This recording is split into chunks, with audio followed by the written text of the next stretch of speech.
बिस्मिल्लाहिर्रहमानिर्रहीम। अस्सलाम वालेकुम। मैं हूं फयाज़ महमूद और आप देख रहे हैं फयाज़ महमूद यूट्यूब चैनल। नाज़रीन, बात कर रहे हैं जो फांसी घाट की, और फांसी घाट पर उस वक्त क्या होता है और उसके अलावा जो है जब फांसी दी जाती है तो उस वक्त मुजरमान की क्या कैफियत होती है, इस सब पे बात करेंगे। और साबिर मसीह जो जल्लाद है, जिसने अब तक 2004 से लेकर अब तक 2006 से लेकर 2016 तक जब तक फांसियां दी गई या उसके बाद जब आखिरी फांसी ज़ैनब कत्ल केस के मुल्ज़िमान को दी गई, तो उस वक्त तक तकरीबन 700 से 800 लोगों को वो फांसी दे चुका है।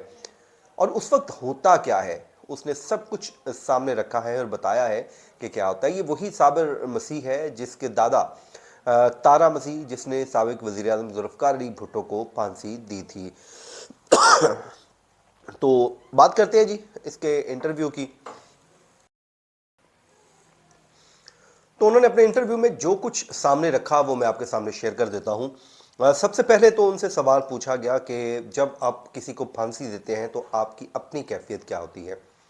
तो जिस पे साबिर मसीह कहते हैं कि मेरी कैफियत को क्या होना, मैं तो बिल्कुल ठीक होता हूं, बल्कि वो जो लोग हमारे इर्द गिर्द मौजूद होते हैं वो भी नॉर्मल होते हैं, क्योंकि सिर्फ 2 से 3 सेकंड की बात होती है।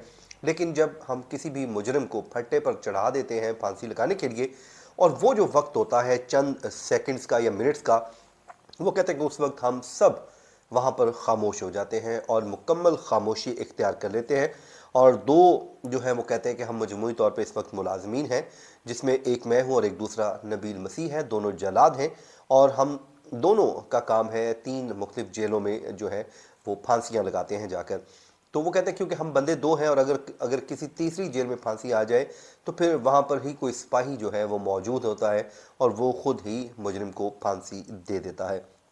वो कहते हैं कि जब हम फांसी लगाते हैं तो जो रस्सा है, जो राहब है, वो उसको जो जहाँ से बांधा जाता है, वो कहते हैं वो बड़ा इंपॉर्टेंट है। उसके कद के साइज़ का हम वो तैयार करते हैं और उसके बाद उसको उसके हिसाब से ही, उसके मुताबिक ही बांधा जाता है। बल्कि वहाँ पे जो डिप्टी सुप्रिटेंडेंट जेल होते हैं वो इस बात को यकीनी बनाते हैं, वो बल्कि आकर कहते हैं, मुझसे पूछते हैं कि जो आपने रस्सा सही बांधा है, दुरुस्त बांधा है या नहीं। तो इसी तरह वो कहते हैं कि इसी से ही बंदा जो है वो जो फटता है। फिर उसके बाद वो कहते हैं कि जब ज़ैनब वाले का रस्सा बांधा तो हवालदार मेरे पास आ गया और उसने आके कहा कि इसका रस्सा मैं खींचूंगा। आपको याद होगा कसूर की एक नन्ही मासूम बच्ची थी ज़ैनब, जिसको रेप के बाद कत्ल कर दिया गया था। तो उसने कहा कि जब उसको फांसी लगाने लगे तो हवालदार सामने आया और उसने कहा कि भाई इसको फांसी तुम नहीं दोगे बल्कि मैं दूंगा। लोगों में उस वक्त गुस्सा भी था, लोग उस टाइम नाराज़ भी थे और उन्होंने अपने गुस्से का इजहार इस तरह किया कि इस शख्स को फांसी जो है वो मैं अपने हाथों से दूंगा। तो उसके बाद उसने कहा कि तुम पीछे हटो और मैंने उसे कहा कि ठीक है। वो आया और उसने उस रस्से को खींचा। बाकी वो कहते हैं कि जब फांसी होती है तो जो मकतूल की फैमिली होती है या मुद्दई पार्टी होती है वो वहीं पर ही मौजूद होती है। और सुप्रिटेंडेंट जेल बहरहाल मुद्दई फैमिली से ज़रूर इतना कहता है कि आप इस शख्स को अगर चाहें तो माफ़ कर दें। अगर कोई पैसों का भी मामला है, दैयत का मामला है, तो वो भी हम करवा देते हैं। अगर कमी बेशी है तो वो पूरी तबीयत मेरी नासाज है तो उन्होंने कहा जी हम वो भी करवा देते हैं। और उन्होंने कहा कुछ लोग होते हैं जो माफ़ कर देते हैं। जब किसी शख्स को फट्टे पर चढ़ा दिया जाता है फांसी लगाने के लिए तो वहाँ पर जाकर वो उनको माफ़ कर देते हैं। लेकिन कुछ लोग पहले भी माफ़ कर देते हैं, कुछ घंटे पहले माफ़ कर देते हैं और उनका मकसद होता है सज़ा इस शख्स को मिल चुकी है। और उसके अलावा वो कहते हैं कि क्योंकि जब एक शख्स वहाँ पर चढ़ गया तो उसके बाद उसके बचना नामुमकिन है। क्योंकि अक्सर लोग कहते हैं कि जी वो जो है बच जाएगा, रस्सा कुछ हो गया। उसने कहा मुमकिन ही नहीं है। उस टाइम उसको अगर कोई बचा सकता है तो सिर्फ मुद्दई पार्टी है जो बचा सकती है।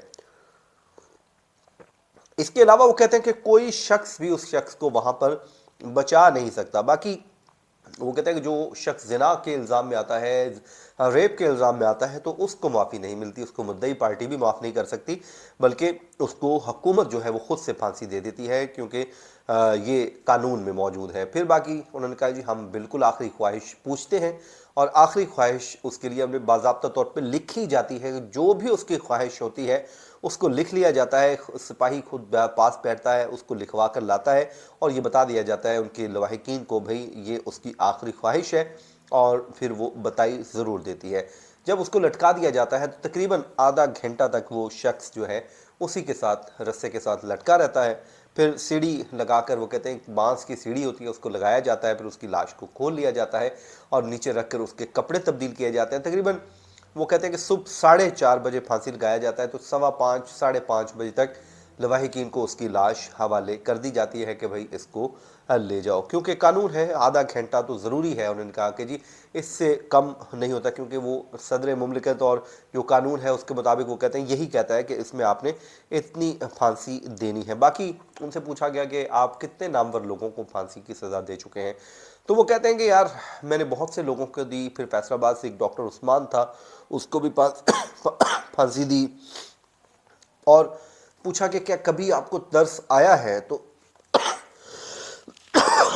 सॉरी, तो उस पे उसने कहा कि देखिए तर्स तो कभी किसी पे नहीं आया, क्योंकि जो उसका जुर्म होता है ना वो बड़ा संगीन होता है, क्योंकि उसने कोई अच्छा काम तो किया नहीं होता।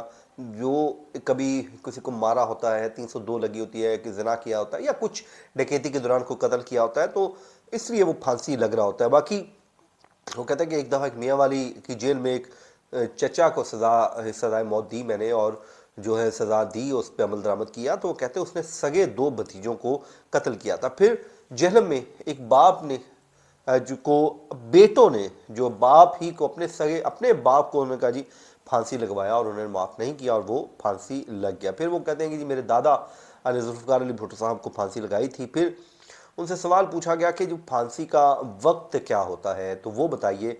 तो उसने कहा कि देखें फांसी के 3 वक्त मुकर्रर किए गए हैं कानून के मुताबिक, एक 4:30 बजे, 5:30 और 6:30। ये वक्त जो है वो तब्दील नहीं हो सकता। अलबत्ता उन्होंने कहा अगर कोई दहशत गर्दी में मुलविस शख्स है या कोई और इस तरह का, इसी नौइयत का, तो उसका कोई वक्त मुकर्रर नहीं होता, बल्कि किसी भी वक्त उनके ऑर्डर निकलते हैं और उस पर अमल दरामद कर दिया जाता है और उसको तख्तादार पर लटका दिया जाता है।